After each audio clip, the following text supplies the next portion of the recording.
Doll island, ভুতুড়ে পুতুলের আবাস, প্রথম অধ্যায়। ভূমিকা: মেক্সিকো উপসাগরের তীরে ক্যানকুনের কাছে অবস্থিত ডল আইল্যান্ড। বাইরে থেকে দেখতে সুন্দর, কিন্তু ভেতরে লুকিয়ে আছে ভয়ঙ্কর রহস্য।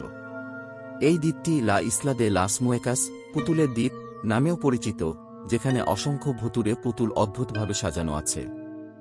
চরিত্র: আলোক, সাহসী ভিডিও ব্লগার। মিনা, আলোকের বন্ধু, ভীতু কিন্তু অনুগত। স্থানীয় নৌকা চালক, রহস্যময়, কথা কম বলে। ভুতুড়ে পুতুল: ছোট্ট মেয়ে পুতুল, ভয়ানক চোখ, হাসি। ভাঙা পুতুল, রহস্যময়, অন্ধকার। পুরাতন পুতুল, দুঃখিত, করুণ। গল্পের সূচনা: আলোক একজন জনপ্রিয় ভিডিও ব্লগার, তার বন্ধু মিনার সাথে ডল আইল্যান্ড ভ্রমণের সিদ্ধান্ত নেয়। রহস্যময় পুতুলের দ্বীপ সম্পর্কে কৌতূহল তাদের মনে জাগিয়ে তোলে। স্থানীয় নৌকা চালকের সতর্কতা উপেক্ষা করে তারা ডল আইল্যান্ড পা রাখে। দ্বীপের ভেতরে ঘন গাছপালা, ভাঙা বাড়ি আর অসংখ্য পুতুল। আলোক ও মিনা ভয়ে কাঁপতে থাকে। হঠাৎ তাদের নজরে পড়ে একটি ছোট্ট মেয়ে পুতুল। ভয়ানক চোখ, অদ্ভুত হাসি, যেন জীবন্ত। ভুতুড়ে পুতুলের আত্মা। স্থানীয় নৌকা চালক তাদের ডল আইল্যান্ডের ভয়ানক ইতিহাস সম্পর্কে জানায়। বহু বছর আগে একজন একাকী মেয়ে এই দ্বীপে বাস করত। সে পুতুল সংগ্রহ করত, যেন তার বন্ধু।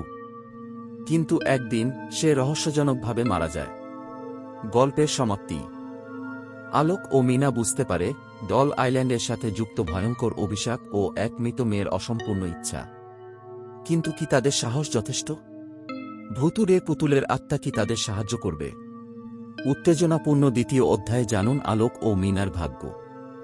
গল্পটিকে আরও আকর্ষণীয় করে তোলার জন্য ভয়ের পরিবেশ, অন্ধকার, কুয়াশা, ভাঙা বাড়ি, ভয়ানক পুতুলের চোখ ব্যবহার করে ভয়ের পরিবেশ তৈরি করা যেতে পারে। চরিত্র: আলোক ও মিনার চরিত্রকে আরও বাস্তবসম্মত করে তোলা যায়। ডল আইল্যান্ড, ভুতুড়ে পুতুলের আবাস, দ্বিতীয় অধ্যায়। আগের অধ্যায়ের সংক্ষিপ্তসার: আলোক ও মিনা ডল আইল্যান্ডের ভয়ানক রহস্য উন্মোচনের চেষ্টা করছে। স্থানীয় নৌকা চালকের কাছ থেকে তারা জানে, বহু বছর আগে একজন একাকী মেয়ে এই দ্বীপে বাস করত এবং পুতুল সংগ্রহ করত। রহস্যজনকভাবে তার মৃত্যুর পর তার আত্মা এই দ্বীপে ভুতুড়ে পুতুলের রূপে ঘুরে বেড়ায়। দ্বিতীয় অধ্যায়। আলোক ও মিনা ডল আইল্যান্ডের ভেতরে আরও গভীরভাবে প্রবেশ করে। ভাঙা বাড়ি, ঝুলন্ত পুতুল আর চারপাশে অন্ধকার। হঠাৎ তাদের নজরে পড়ে একটি পুরাতন খেলার মাঠ। সেখানে অসংখ্য পুতুল ছড়িয়ে ছিটিয়ে আছে। ভুতুড়ে খেলা।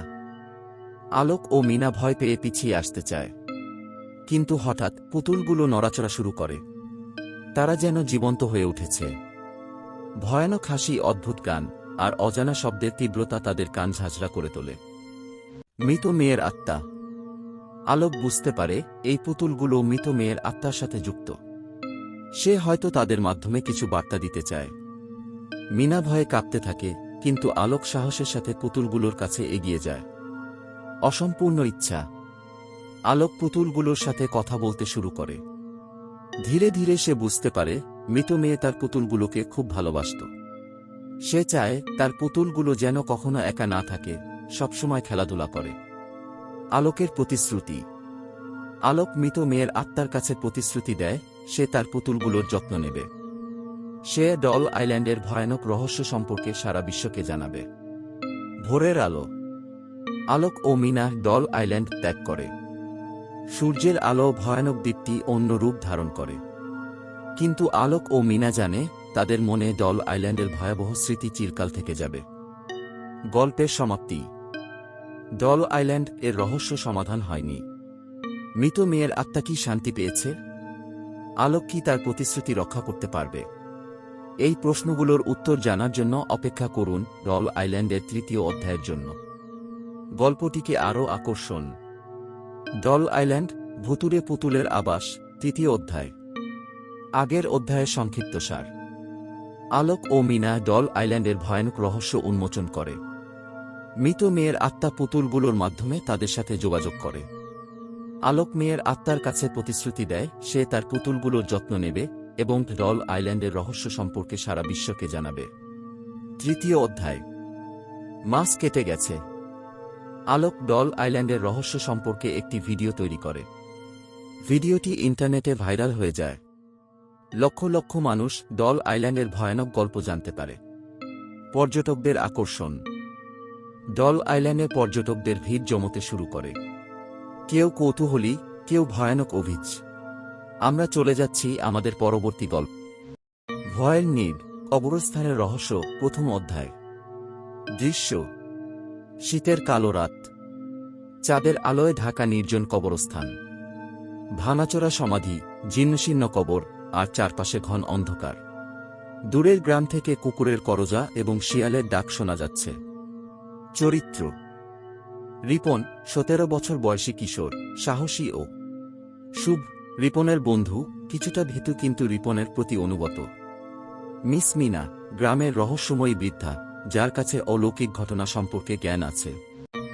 গল্প: রিপন ও শুভ দুই বন্ধু। রহস্য রোমাঞ্চের প্রতি তাদের অদম্য আকর্ষণ। একদিন রাতে তারা গ্রামের বিখ্যাত ভুতুড়ে কবরস্থানে যাওয়ার সিদ্ধান্ত নেয়। স্থানীয়রা বিশ্বাস করে এই কবরস্থানে রাতের বেলায় অদ্ভুত ঘটনা ঘটে। রাত 12টার পর তারা কবরস্থানে পৌঁছায়। চারপাশে মৃত নিস্তব্ধতা। হঠাৎ রিপন একটি সমাধির পাশে একটি ঝলমলে আলো দেখতে পায়। সে আলোর উৎস অনুসরণ করে এগিয়ে যায়। শুভ ভয়ে কাঁপতে থাকে, কিন্তু রিপনকে একা ছেড়ে যেতে পারে না। তারা একটি প্রাচীন কুঠুরির সামনে এসে পৌঁছায়। দরজা ভেঙে ভেতরে ঢুকে তারা অবাক হয়। কুঠুরির ভেতর আলো ভরা। দেয়ালে টাঙানো অজানা কিছু চিহ্ন, আর মেঝেতে কি আছে কুঠুরির ভেতরে? রিপন ও শুভের কি হবে ভাগ্য?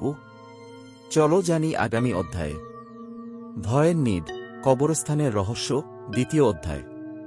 প্রথম অধ্যায়ের ঘটনার পর রিপন ও শুভ ভয়ে কাঁপতে থাকে।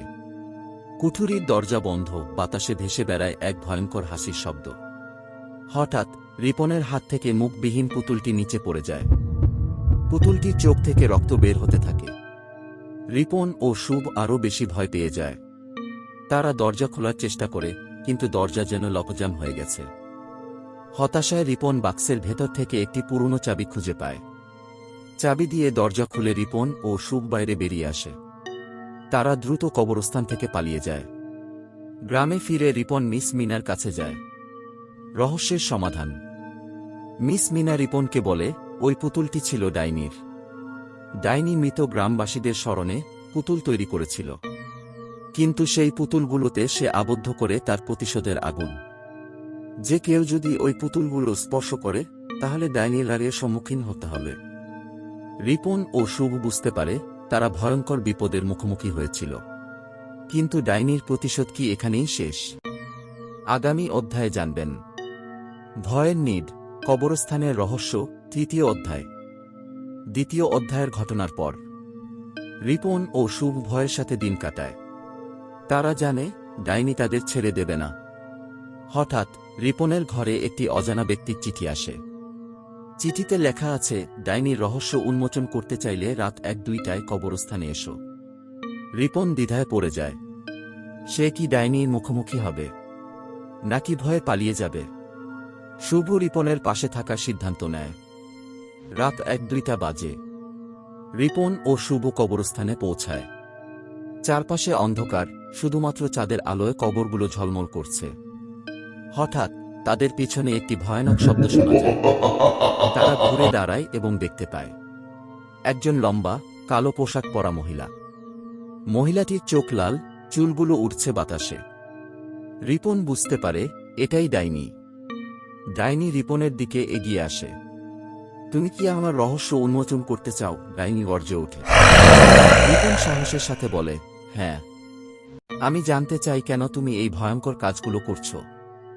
ডাইনি হাসে। আমার গ্রামের মানুষরা নির্মমভাবে হত্যা করা হয়েছিল।